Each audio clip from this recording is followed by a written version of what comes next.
صباح الخير عليكم، يا رب تكونوا بخير وصحة وفي أحسن حال. أنا هنا في شارع الأزهر، ودي وكالة الغوري أو الغورية.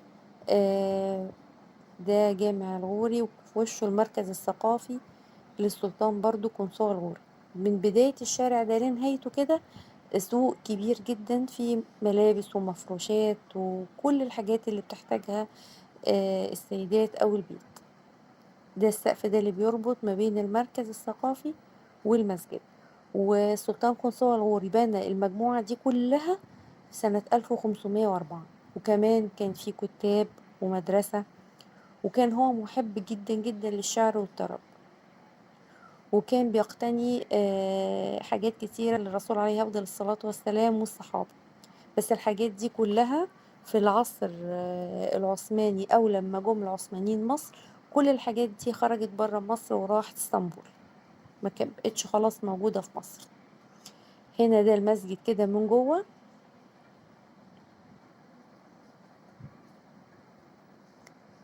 وده المركز الثقافي اللي في وشنا على طول.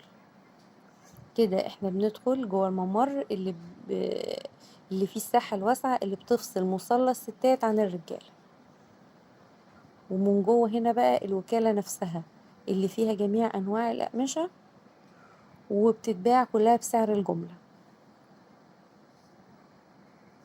وسبحان الله المسجد ده السقف بتاعه فيه أماكن كتيرة مكشوفة، فبنشوف السما وبيدخل نور ربنا، نور طبيعي جدا.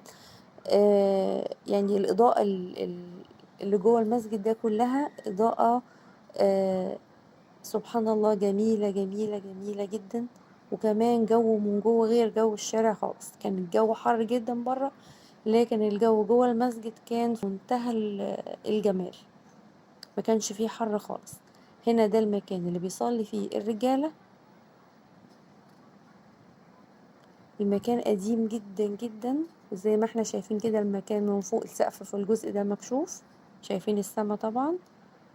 والجزء اللي قدامه الناحية التانية ده مصلى الستات. وطول الجولة دي أكتر من سايح أجنبي بيدخل وبيصور وبينبهر جدا جدا بالأثر ده.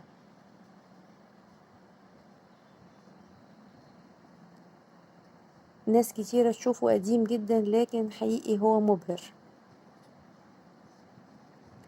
جولة بسيطة وسريعة، بس حقيقي أنا اتبسطت بيها جدا، لأن المسجد فيه راحة نفسية آه، حقيقي جميلة جدا. لو رحتوا وزرتوا المكان ده هتتبسطوا بيه قوي.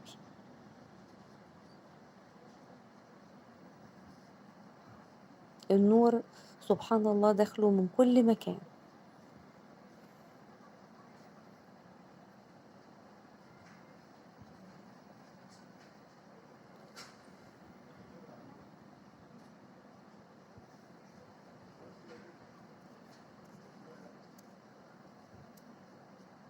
جولة جميلة، يا رب تعجبكم، ولو عجبتكم يا ريت تقولولي علشان أعمل لكم جولة تانية.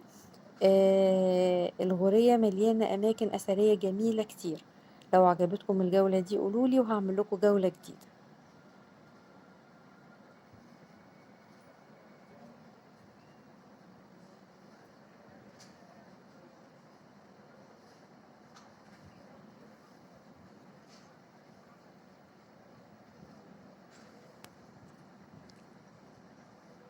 ودي فرصة نعرف ولادنا على أثرنا وعلى كل الأماكن الدينية والمساجد اللي موجودة في بلدنا.